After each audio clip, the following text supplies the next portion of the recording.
우리가 무엇을 하리까라는 말씀의 제목을 가지고 말씀을 잠깐 나눠보도록 하겠습니다.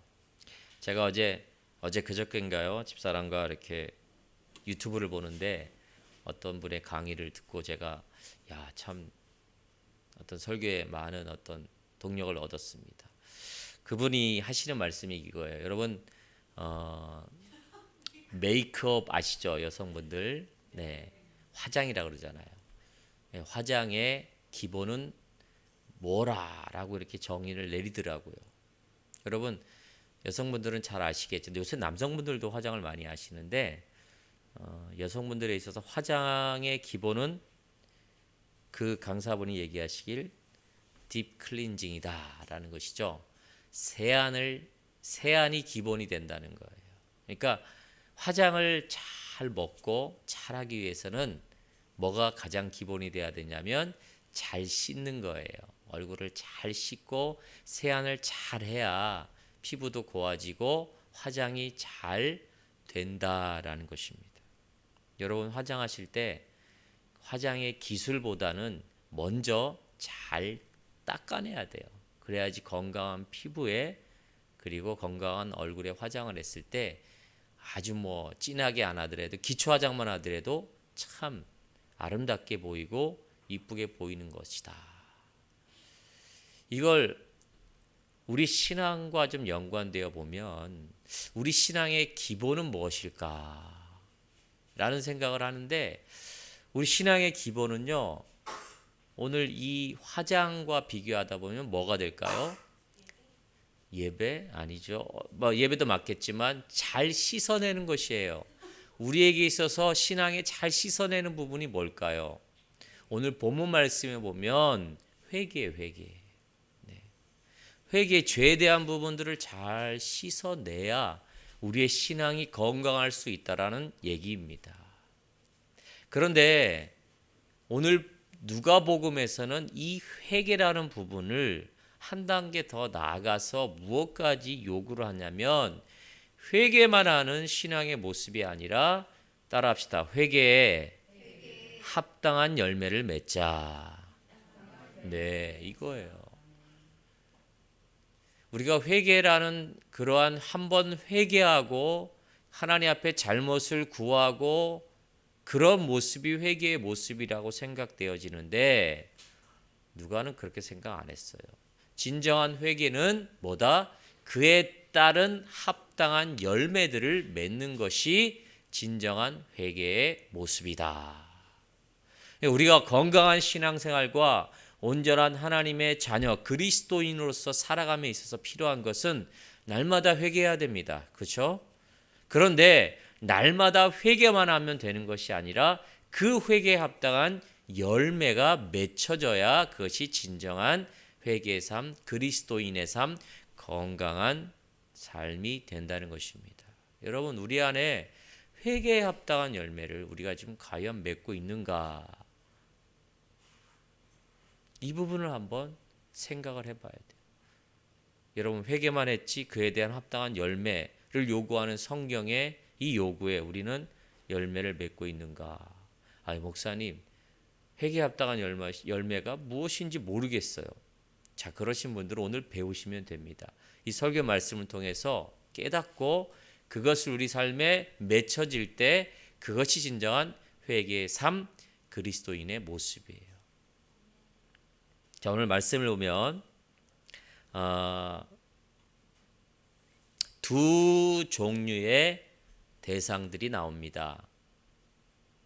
오늘 이 세례 요한이 회개를 베풀며 나아올 때 두 종류의 사람들이 등장을 하죠. 한 종류의 사람들은 유대 지도자들이에요.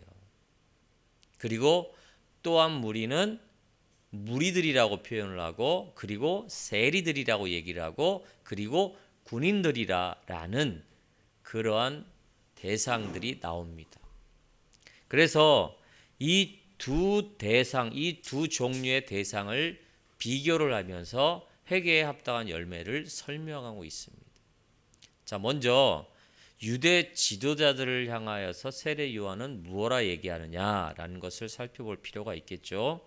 유대 지도자들에게는 뭐라고 세례 요한이 표현하냐면 독사의 자식들이라고 얘기합니다. 이 자식들이란 말이 좀 억양이 좀 그렇지만 세례 요한의 마음에는 독사의 응의야 라고 얘기했을 거예요. 예. 왜 그러면 유대 지도자들에게 독사의 자식들이란 이런 독서를 세례 요한은 베풀었을까요? 베푼 게 아니라 그렇게 선포했을까요? 바로 그들은 그들의 어떤 부분 때문에 하나님 앞에 온전한 회개의 열매를 맺지 못하고 있기 때문에 그렇습니다. 그래서 그들은 정말 겉무늬는 하나님을 믿는 신앙인 같은데 그들이 드러내고 있는 속 마음을 들여다보면 이건 온전한 그리스도인이 아니라 종교인이라는 거예요.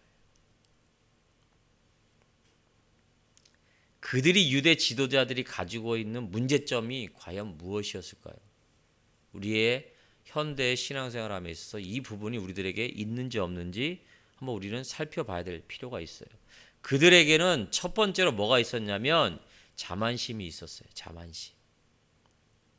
그리고 두 번째로는 잘못된 구원관이 있었습니다. 여러분, 이 자만심과 잘못된 구원관, 이것이 바로 유대 지도자들이 가지고 있는 신앙의 문제점이었어요. 여러분, 이 유대 지도자들은 어떤 자만심을 가지고 있었냐면 예수님은 이들을 뭐라고 표현했냐면 모세의 자리에 앉은 자들이라고 얘기를 했어요. 그들은 스스로가 어떤 자만심에 있냐면 소경의 길을 인도하는 자들이라고 여겼어요. 자신들이 소경을 인도하는 자들이래요. 그리고 어두움을 비추는 빛이래요. 그리고 어리석은 자들과 어린아이의 선생이라고 자초하고 스스로 만족하는 사람들이었어요. 여러분, 지도자들이니까 그렇게 생각할 수 있겠죠. 그렇죠? 그런데 선생이라면, 빛이라면, 그리고 소경의 길을 인도하는 자들이라면 그들은 말뿐이 아닌 그들의 삶에서 무엇인가 열매가 드러나야 되는데 선생다운 모습과 빛다운 모습이 드러나는데 전혀 그러지 않은데 자기들이 그렇다고 스스로 자만하고 있다는 것입니다. 여러분, 요새 사람들은요 참 감정이 메말라 있어요. 그렇죠? 그래서 누가 선생님이나 누가 어떤 말을 하고 지시를 하면 잘 따르질 않아요. 근데 어떤 사람에게는 어떤 선생님에게는 그 말을 하면 정말 잘 따르는 경우가 있어요. 그 경우가 어떤 경우냐면 그 선생님의 진정성을 보았을 때 그렇습니다. 아, 저 선생님은 참이야 라는 모습을 발견하고 깨달으면 선생님으로 인정하는 거예요. 맨날 목사가 앞에서 말로만 하고 그 삶이 변화되지 않으면 누가 목사의 말을 따르겠습니까? 누가 지도자들의 말을 따르겠습니까? 여러분, 우리가 어떠한 위치에 있을 때는요 겸손해야 되고 자만하지 말아야 돼요. 그리고 그들에게 섬기는 모습과 함께 그들의 진전성, 그 지도자들의 진정성을 발견해야 됩니다. 그걸 깨달을 때 그 지도자를 인정하는 거예요. 말로만 인정 안 되는 것입니다. 그 사람의 중심의 열매와 그 삶을 보고 그렇게 따르고 인정하는 것이에요. 그런데 유대 지도자들은 스스로가 자기가 자만심에 빠져서 그러한 삶의 행태는 전혀 보이지 않으면서 어떻습니까? 말로만으로 그렇게 얘기하고 각종 더럽고 악하고 추한 짓은 다 하고 있었던 거예요. 그러니까 어떻습니까? 세례 요한이 그들을 보고 뭐라 그래요? 독사의 자식들이라고 얘기해요. 지금 우리들을 향하여서 성경은 또한 우리들 향하여서 하나님은 뭐라 얘기하느냐? 칭찬을 하고 있느냐? 아니면 우리들에게 버려야 될 모습을 오늘도 우리의 생각과 마음을 향하여서 이야기하고 있는가? 여러분 그 말을 들으시길 바라겠어요. 그 하나님의 메시지를 생각들을 읽어내시고 우리의 자만심을 내려놓으시는 참된 회개 열매를 맺으시는 성도님들 되시길 예수 이름으로 축원드립니다. 두 번째로는요. 잘못된 구원관이에요. 이들이 가지고 있는 선민사상이라고 얘기를 하죠. 유대인들은 잘못된 구원관 선민사상이 있었어요. 이들이 생각하는 이방인들은 어떤 존재냐. 여러분 이 말을 들으면 좀 충격을 받을 것 같아서 제가 좀 머뭇거렸는데 이 유대인들이 이방인을 생각하는 그 이미지는요. 이래요. 이방인들은 지옥의 땔감으로 하나님이 창조하셨다라고 생각해요. 이들은 말을 해요. 그러니까 이방인은 뭐와 같이 여겨요? 개와 같이 여기는 그러한 사상의 배경에는 하나님이 이방인들은 지옥의 땔감으로 만들었다라. 참 저와 여러분들은 지옥의 땔감으로 만든 존재예요. 누구의 관점에서는? 저 이스라엘, 지금 유대인들의 관점에서는. 그리고 자신들은 아브라함의 자손이기에 천국에 무조건 들어갈 것이다 라는 아주 굳건한 믿음을 가지고 있어요. 이것을 예수님은 깨버렸죠. 누가 아브라함의 자손이냐? 누가 하나님의 아들이냐? 너희들은 아니다. 진짜 예수 그리스도를 믿고 그분으로 말미암아 죄사함을 얻은 모든 사람이 하나님의 자녀다라는 것입니다. 누군 하나님의 선민이고 누군 지옥의 땔감이 아니라는 것이죠. 그 사상이 그 지금 이스라엘 예수님이 오신 그 시대에 그 지역에 팽배했어요. 그런 유대 지도자들을 향해서 세례 요한은 외치고 있습니다. 회개하라. 누구더라? 독사의 자식들아. 근데 결국에는 유대인들은 돌아오지 않았습니다. 결국에 유대인들은 자신들이 가진 자만심과 선민사상 때문에 이 천국 복음의 가장 중심이고 핵심이 되는 회개하라, 회개에 합당한 열매를 맺으라는 이 메시지를 결국 부인하고 그 예수를 십자가에 못 박혀 죽입니다. 세례 요한을 어떻습니까? 죽입니다.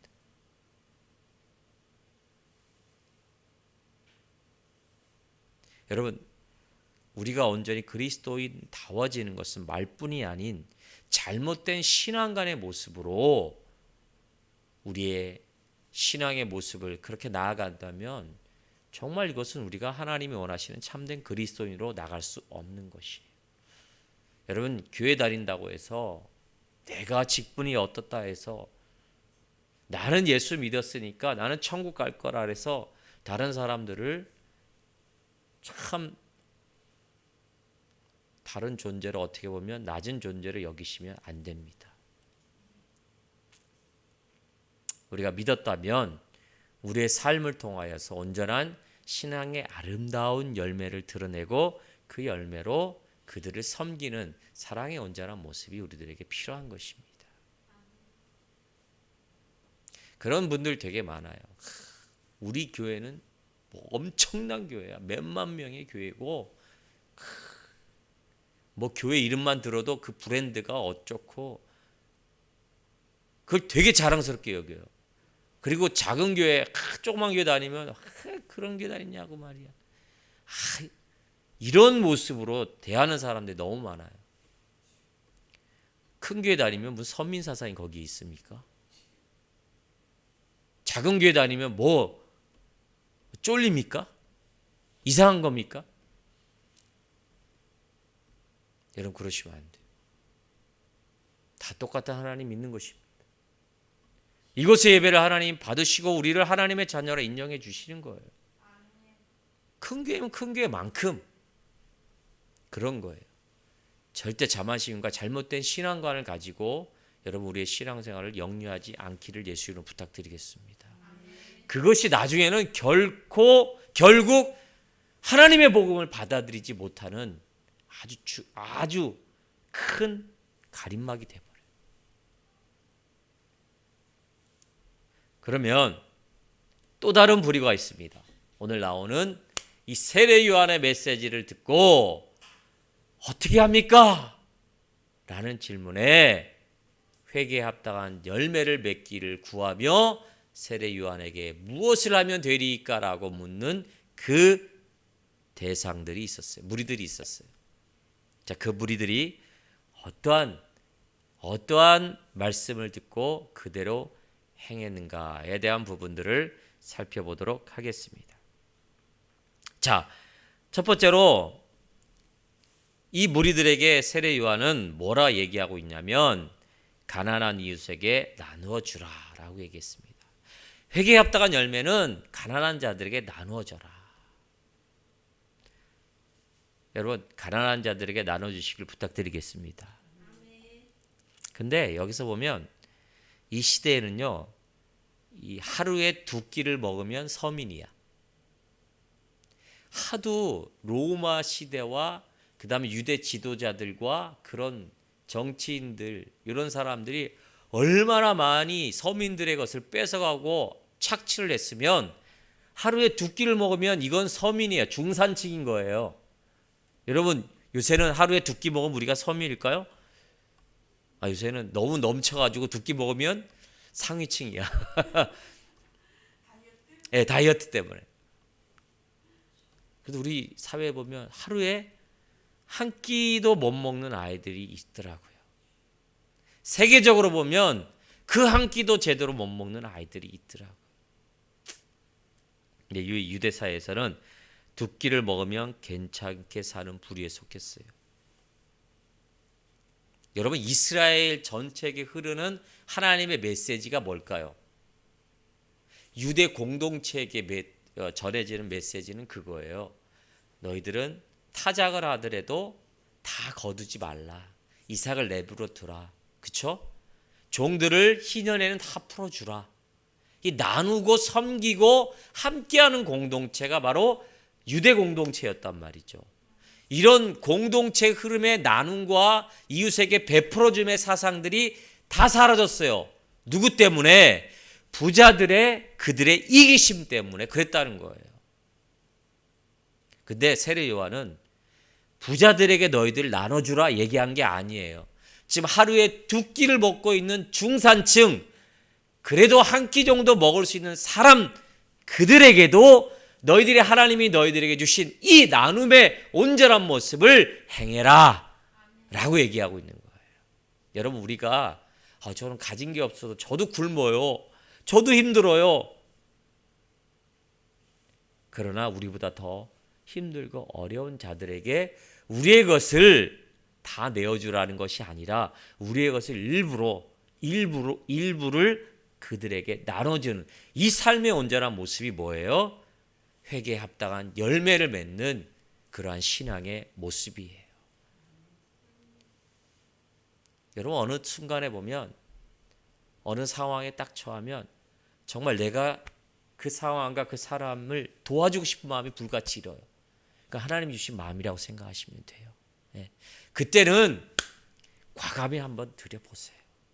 나누세요. 정말 어려운 이웃이 있다면 그들에게 나누는 게 신앙의 온전한 열매를 맺는 삶의 모습이에요. 우리가 날마다 내가 잘못했습니다 기도하고 종교적인 관례와 예배를 드리는 것, 이것을 원한 것이 아니에요. 세례 요한은. 그런 너희가 맨날 예배를 드리면서 거룩한 척하고 자만심하며 이기심에 빠져있지 말고 하나님을 온전히 사랑하듯이, 내 몸을 사랑하듯이 내 이웃을 돌보라. 이게 계명의 온전한 모습이잖아요. 여러분들, 그 시대에 2끼 먹는 중산층에게 뭔 큰 것을 그들에게 베풀어주기를 원하겠어요. 그들도 어려운데. 그러나 자기 것에 최선을 다해서 나눠주는 이 삶의 온전한 모습, 그것을 하나님이 기뻐하신다는 얘기예요. 여러분, 우리 그리스도인들은 나누는 것이 되게 중요해요.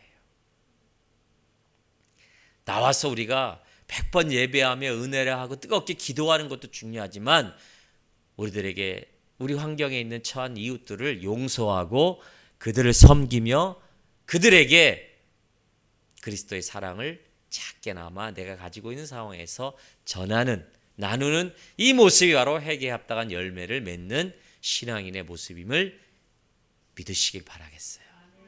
여러분 보니까 저도 뭐 그렇게 많이 안 나눠주는데 나눠줄 때는 좋더라고요. 그렇죠?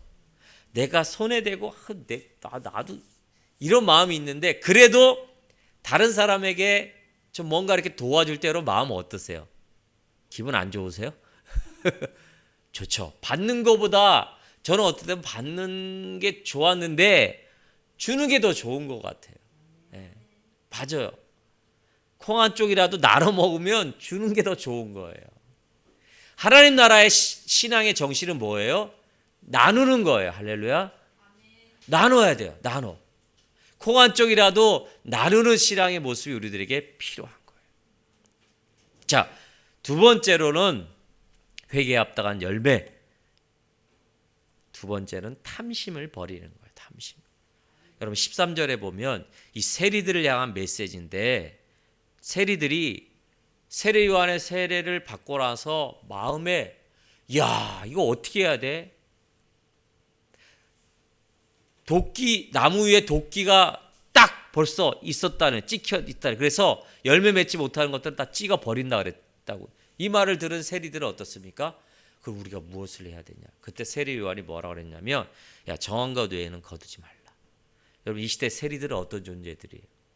정말 자기 백성을 자기 민족을 아주 더 괴롭히는 로마보다 더 나쁜 사람들로 여겼어요. 근데 그런 세리를 향해서 야 정한 것 외에는 거두지 말라.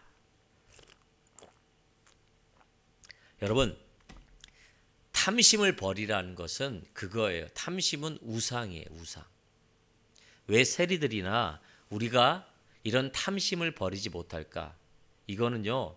우리가 하나님 대신하는 그 탐심의 자리에 어떻습니까? 내 욕심과 내 어떤 그러한 하나님 대신하는 우상들을 거기에다 딱 세워놓는 것이나 마찬가지. 골로새 3장 5절 말씀에 그런 말씀이 있죠. 그러므로 땅에 있는 지체를 죽이라. 곧 음란과 부정과 사욕과 악한 정욕과 탐심이니 탐심은 우상 숭배니라 그랬어요. 여러분 우리 신앙의 모습에서 하나님께 순종하지 못하게 하는 가장 큰 요소가 뭐냐면 바로 우상 숭배예요. 여러분 창세기로부터 우리가 인류의 역사가 시작되잖아요. 창세기에 보면 창세기를 하나님께서 기록하신 목적, 모세가 그 시대에 창세기를 기록한 목적이 뭐였냐면 우상 숭배를 타파하기 위해서 그랬어요. 여러분 창세기를 기록한 사람 모세예요. 그리고 모세가 그 창세기를 쓴 시대에는 엄청난 우상 숭배가 있었어요. 그러니까 창세기를 모세가 기록한 목적은 우상 타파예요. 왜 하나님 그 자리에 다른 우상들이 너무나 많았던 거예요. 뭐 해, 달, 별 각종 우상들을 하나님 자리에 딱 세워두니까 완전히 사람들이 하나님 앞에 온전한 순종의 신앙의 모습으로 나아가지 못하는 거예요. 여러분 우리가 하나님 앞에 이 탐심을 버려야 돼요. 하나님께 집중하지 못하게 하는 것이 우리의 탐심이에요. 여러분 내가 물질을 갖고 싶고 내가 더 높은 자리에 가고 싶고 내 목적을 채우기 위해서 어떻습니까? 그 자리에 하나님 대신 다른 것을 딱 집어넣는 이 탐심이 우리 안에 있었어요. 이 모습이 세리들에게 가득했다는 거예요. 세리들아 너희들의 문제점 뭐냐면 정한 것 외에 자기의 욕심을 더 채우기 위해서 어떻습니까? 더 거뒀단 말이에요. 원래 성경은 어떻습니까? 정한 것 외에 거두지 않는 것이에요. 그 탐심 때문에 하나님께 순종하지 못하는 거예요. 뭐예요? 하나님이 정한 율법에 순종하지 못하는 거예요. 그 탐심 때문에. 여러분 그런 경우 되게 많아요. 내 욕심 때문에 내가 채워야 될 것 때문에 하나님의 말씀을 순종하지 못할 경우가 되게 많다는 거예요. 그래서 우리는 딱 우리가 정해놓은, 나라가 정해놓은, 우리 삶에 정해놓은 그것, 거짓과 불법으로 버는 그 모든 것들을 버려야 돼요. 그러지 않으면 그것 때문에 하나님께 집중하지 못해요. 하나님께 순종하지 못한다니까요. 하나님의 말씀은 이것 하지 말라 했는데 내 탐심과 내 욕심 때문에 그것을 어기게 된단 말이에요. 그럼 뭐가 안 되죠? 하나님께 순종하지 못하게 되는 거예요. 이게 저와 여러분들에게 아주 중요한 메시지입니다.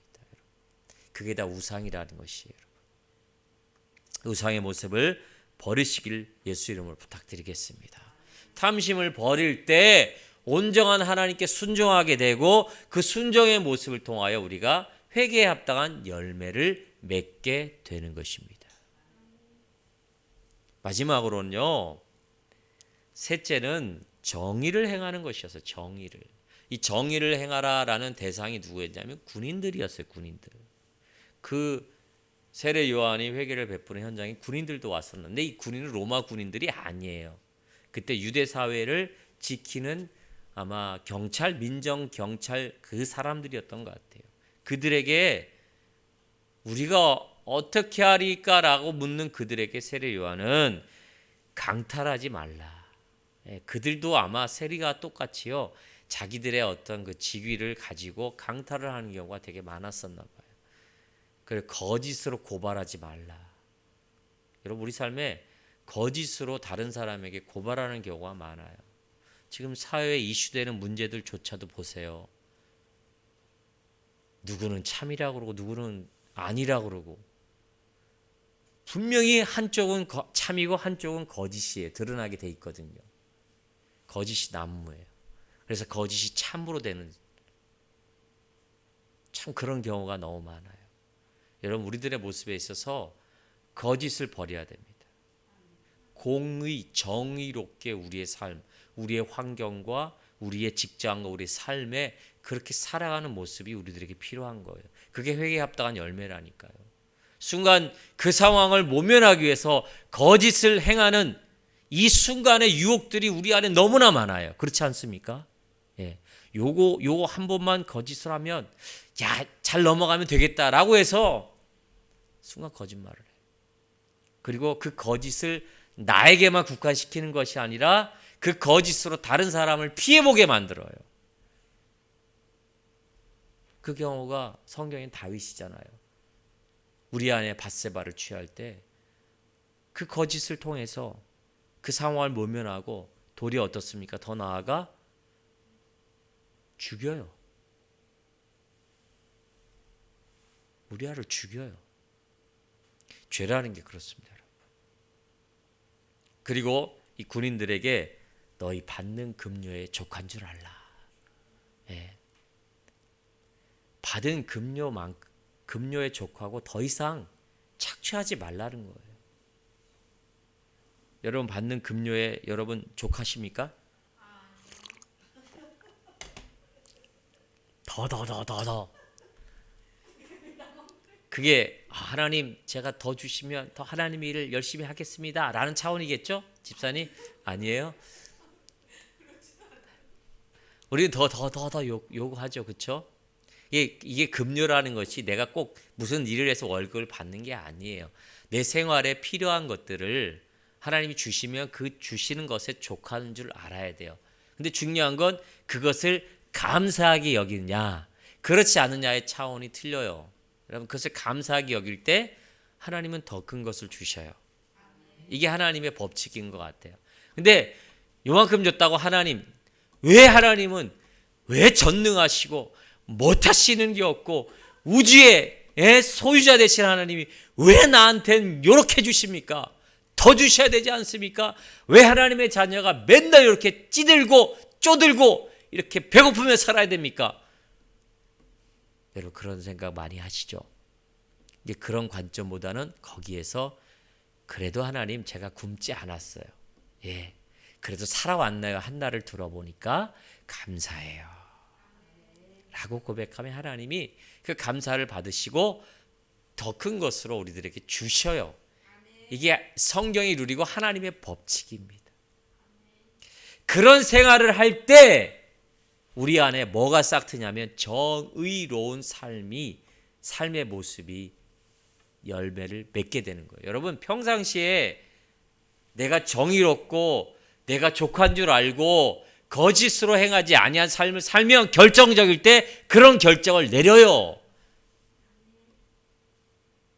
양치기 소년처럼 거짓말하다 진짜 늑대가 왔을 때 도움을 못 받고 다 죽잖아요.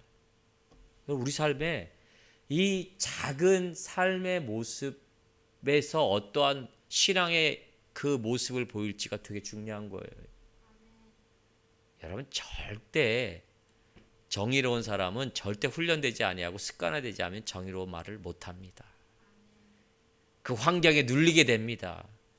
권세에 눌리게 돼 있어요. 거짓말하게 돼 있거든. 이렇게 말하는 제가 자유롭다고요? 아니요. 목사도 그럴 때 너무나 많아요. 그러나 우리는 이 모습에서 이제는 그렇게 행하던 모습이 100이라면 줄여가야 돼요. 점점점 줄여가야 돼요. 100이 아니라 이제는 50, 50에는 40. 때로 또 실패도 해요. 또 옛날로 돌아가지만 그것을 멈추지 않고 그 삶을 계속 영위해야 됩니다. 그럴 때 우리도 모르게 우리의 삶에 정의로운 삶의 온전한 모습이 되어지는 거예요. 할렐루야. 이러한 모습이 우리들에게 필요한 거예요. 그러한 열매가 없는데 진정한 회개를 했다 얘기하는 것 자체가 자만심이라는 것입니다. 하나님 보기에는 이 독사의 자식들 같은 신앙의 모습인 거예요. 제가 여러분을 오늘 그런 의도는 아닌데 계속 이렇게 찍어 누르는 것 같은데 그렇지 않습니다. 이건 저에게도 들리는 말씀이에요. 전하는 말씀이에요. 저와 여러분들이 이러한 신앙의 삶의 온전한 모습을 드려질 때 온전히 하나님이 기뻐 받으시는 이 회개에 합당한 열매를 맺는 그런 하나님의 백성이 되는 것이에요. 자, 그러면 제가 한 가지를 더 여러분들 말씀을 드리고 말씀을 마치고자 합니다. 우리가 이런 신앙의 모습에 있어서 어떻게 이러한 회개에 합당한 열매를 맺어야 되냐. 여기 보면 잘 보이십니까? 이 물 결정체 시험이에요. 이건 옛날에 많이 들어봤죠. 이게 두 가지 물을 놓고 실험을 했다 그러죠. 한쪽의 물에게는 어떻습니까? 고맙습니다. 볼 때마다 사랑합니다. 계속하고. 한쪽의 물에는 넌 저주받은 물이야. 이 나쁜 부정적인 말을 계속하고 그렇게 시간을 들여보고 이 두 물들을 얼려서 결정체를 봤더니 사랑하고 감사하고 고맙습니다라는 물의 결정체는 어떻습니까? 육각형, 여러분 육각수가 된 거예요. 아주 건강한, 아주 살아있는 물 결정체가 된 거예요. 근데 그 밑에 부정적인 메시지, 너 죽여버린다. 그 다음에 망할 놈, 미치도 이렇게 말을 한 물의 결정체는 어떻습니까? 위하고 비교해 봤을 때 완전히 결정체가 깨어졌죠. 이거 살아있는 물이 아니에요. 건강한 물이 아니란 말이에요. 제가 여러분들에게 부탁드리는데 여러분 우리의 신앙에 있어서 회개에 합당한 열매를 맺으려면 우리는 물처럼 우리가 좀 흐르듯 그렇게 신앙의 모습을 우리가 물이 돼야 된다. 여러분 우리가 얼음이 되는 경우가 너무나 많아요. 딱딱하게 굳어 있어서 자만심과 교만심으로 인해서 우리의 신앙의 모습이 딱딱한 얼음이 되는 경우가 너무나 많습니다. 근데 우리는 어떻습니까? 물이 되어서 좀 흐르게 만들어야 돼요. 물 흐르듯이. 근데 얼음이 물이 되려면 뭐가 필요하죠, 여러분? 딱딱한 얼음이 물이 되려면 뭐가 필요하겠어요? 네? 따뜻한 열이 필요하겠죠. 열. 그쵸? 얼음을 따뜻하게 열을 가하면 물이 되잖아요. 그쵸? 여러분 우리 신앙에 딱딱한 신앙에 굳어버린 이 신앙, 얼음과 같은 신앙을 물과 같이 만들려면 열이 필요한 거예요. 여러분 신앙에서 이 열은 뭘까요? 성령 충만이 우리들에게 필요해요. 성령 충만 뜨겁잖아요. 그렇죠? 또 한 가지가 뭘까요? 감사. 저는 고난이라고 봅니다. 네. 고난이 우리들에게 필요해요. 욥기서에도 그렇잖아요. 우리를 불같이 연단하신 후에 정금같이 나오게 하실 것이다. 우리 신앙인들은요, 이 고난이라는 것들을 통해 우리의 신앙이 딱딱하고 그렇게 미약한 우리의 신앙이 물처럼 그 그리스도의 하나님이 주신 시험, 불같은 시험을 통해 물같이 그렇게 흐르게 하고 부드럽게 하고 충만한 모습으로 나아갈 수 있다는 것입니다. 성령 충만도 필요하지만 하나님 우리들에게 고난이라는 불같은 시험들을 주셔서 우리를 연단케 하심으로 우리를 유연한 하나님의 백성, 즉 회개에 합당한 이러한 신앙의 온전한 모습을 맺게 하십니다. 여러분 고난 중에 있습니까? 아유 목사님, 전 태어날 때부터 고난이에요. 아니 고난의 그 심도가 지금 어디에 있습니까? 어떤 분은 평안할 때도 있지만 지금 고난 중에 있을 때도 있어요. 그 강사가 이런 얘기를 하더라고요. 힘드십니까? 힘이 들수록 힘이 생긴다. 이런 얘기를 해요. 여러분 맞아요. 여러분 힘이 들수록 우리들에게 나중에는 힘이 생겨요. 여러분 그 어떤 분을 얘기하냐면 헬스하는 것 이게 뭔지 아세요? 여러분 헬스가 뭐예요? 중력을 거스르는 운동이잖아요. 그렇죠? 예. 헬스하는 거 엄청 힘들어요, 여러분. 중력의 3배 중력을 거스르면서 이렇게 운동할 때 그때는 죽을 것 같고 힘들고 죽을 것 같아. 나중에는 뭐가 생기는 줄 아세요? 근육과 아름다움이 생긴다. 이 말이 참 나 그분을 되게 좋아하는데 좋아하게 됐어요. 맞아요. 우리 신앙에 있어요. 지금 고난과 힘듦에 정말 죽을 것 같은 그런 상황이 우리가 있을 때 그걸 이겨내고 나아갈 때 우리들에게는 모든 것이 빼앗겨 버리고 없어지는 것이 아니라 힘이 생겨요. 힘을 쓰게 되면 신앙의 근육이 생긴다니까요. 제가 말씀드렸죠. 신앙의 아름다운 매력들이 생겨나는 거예요. 아멘. 이 관점으로 우리들에게 당한 고난과 개인적인 고난과 우리 가정의 고난과 이 나라의 고난을 바라보셔야 됩니다. 저도 우리들에게 이 코로나로 인해서 우리 교회가 많이 어렵잖아요. 또 이제 2.5단계니 3단계 하면 어떻게 하지? 근데 하나님 이런 고난을 통해서 우리들에게 알통을 생기게 하시는 것 같아요. 예. 신앙의 알통을 생겨요. 그래서 어떻습니까? 더 단단한 아주 강력한 하나님의 백성으로 우리를 만드시는 것 같아요. 고난이 없으면 절대 안 되는 것 같습니다. 사랑하는 성도 여러분, 고난이 임할 때 하나님의 그 메시지가 나는 너희를 강하게 할 것이다. 물같이 할 것이다. 매력적인 그리스도인으로 만들 것이다. 신앙에 합당한 열매를 맺게 할 것이다. 라는 사인으로 보시고 하나님께 감사하며 그 고난을 이겨내시길 바라겠습니다. 하나님 어떻습니까? 우리의 감당하지 못할 시험을 주지 아니하시어 피할 길을 미리 주시고 주신다는 거예요. 일주일을 지내봤더니 하나님이 나를 향해서 얼마나 많은 축복과 하나님의 사랑하심을 지금 말하고 있는가. 하나님 나 사랑 안 하는 것 같아요. 나 사랑한다는 표현을 하나님 나한테 많이 사인을 안 주신 것 같아요. 여러분 그렇게 생각하십니까? 하나님의 사랑은 무한대죠. 지금도 레이저로 우리들에게 쏘고 계셔요. 문제는 뭐냐면 우리가 그것을 깨닫지 못합니다. 여러분 하나님을 예수님을 닮아가길 원합니다. 아멘. 닮아간다는 것은 하나님을 좋아해야 돼요. 여러분 하나님 좋아하세요? 제가 누구를 좋아하면 그 사람을 닮아가요. 근데 가만히 생각해 보니까 내가 하나님 닮아간다, 하나님 사랑한다 이렇게 말을 했는데 그게 다른 질문을 하면 내가 하나님 좋아했나? 하나님을 좋아하지 않으면 하나님 절대 닮아가지 않거든요. 하나님을 닮아가길 원하신다면 하나님이 여러분들을 좋아하는 것만큼 여러분도 하나님을 좋아하셔야 돼요.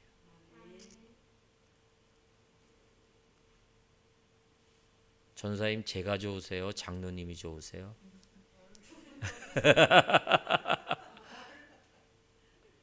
너무 어려운 질문을 드렸나요?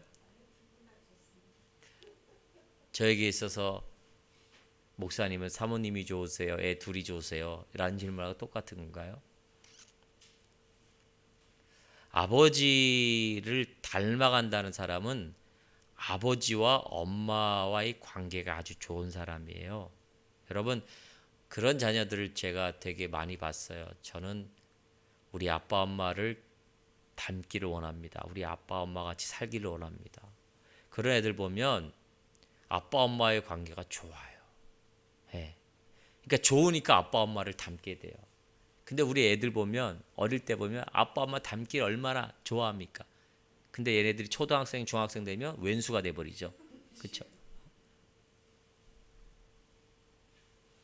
여러분, 하나님을 닮아가길 원한다면 하나님이 좋아지는 사건들이 우리에게 많이 있어야 돼요. 야, 나는 신앙생활하면서 하나님이 좋은 때가 언제였을까? 없는데 하나님 닮아간다고 맨날 얘기하고 있었던 것 같아요. 여러분, 하나님이 좋아야 돼요. 실제적으로 여러분들이 가장 좋았을 때처럼 하나님을 경험하고 하나님이 좋아지는 이 경험이 있었을 때 당연히 하나님을 닮게 되는 거예요. 당연히 신앙에 합당한 열매를 맺게 되는 거예요. 사람들에게 부탁을 드리는 건 물처럼 얼음처럼 딱딱한 그러한 신앙의 모습에서 고난과 성령 충만, 그래서 하나님 예수님이 좋은 것을 내가 깨달을 때는 그분을 닮게 돼 있어요. 인간의 본성상 그 경험이 우리들에게 많아지기를 원합니다. 근데 하나님은 오늘도 태양을 통해서, 자연을 통해서 우리들에게 계속 얘기하고 있어요. 여러분, 어느 때 웅장한 자연을 보면 어떻습니까? 대단해. 그렇죠? 어느 때 보면 제가 그 경험을 했어요. 아프고 나서 수술을 하고 나서 탁 나왔을 때 신선한 공기를 탁 쐈을 때, 이 공기 맛이 틀리네. 네, 감사하네 하나님. 아침에 여러분 동해안에 그렇게 저는 20년 동안 동해안에 해 뜨는 걸 수십 번 봤겠죠.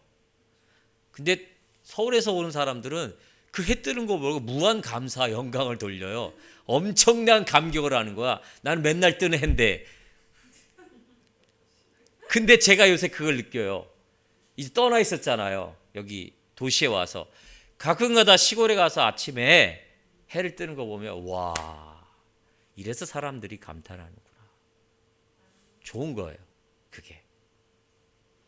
여러분, 이렇게 좋은 감정, 신앙의 좋은 경험들이 우리 안에 쌓여질 때 우리는 나도 모르게 하나님을, 예수님을 닮아가는 거예요. 그리고 그에 합당한 열매들을 우리 이웃을 향해서 베풀어요. 정의롭게 되는 거예요. 탐심이 사라지게 되는 거예요. 이러한 신앙의 모습, 오늘 무엇을 하리까라는 이 군중들의 대답에 세례 요한이 말한 이 메시지를 우리가 기억하면서 우리 삶에도 이러한 신앙의 회개에 합당한 열매들을 많이 맺히시길 부탁드리겠습니다. 그게 살아있는 그리스도인이에요. 그 삶으로 살아갈 때 우리가 하나님의 자녀되고 그렇게 살아갈 때 하나님의 나라가 확장되는 거예요. 예수 믿고 나만 이런 생각은 가지지 마세요. 예수 믿음교회 출석하면 그 생각은 버리세요. 옛날 생각이야. 정말 하나님 나라를 우리가 배웠으면 이걸 버려야 돼요. 그렇죠? 그 일, 내가 하나님을 어떻게 하지? 하나님 나라 어떻게 확장하지? 오늘 이거예요. 탐심을 버리고 나누고 그렇게 정의롭게 하나님이 좋은 그 경험들, 신앙의 경험들을 하고 하나님을 닮아가는, 나뿐만 아니라 그것을 이웃에게 베풀, 이 신앙의 모습이 우리들에게 필요한 줄 믿으시길 바라겠어요. 그럴 때 하나님 나라는 나도 모르게 점점점 확장돼감으로 하나님께서는 우리들을 향하여서 결코 좌시하지 않으시고 우리들에게 필요한 것들을 넘치게 채우시는 하나님의 축복이 있음을 믿으시길 예수 이름으로 부탁드리겠습니다. 기도하겠습니다. 하나님 감사합니다.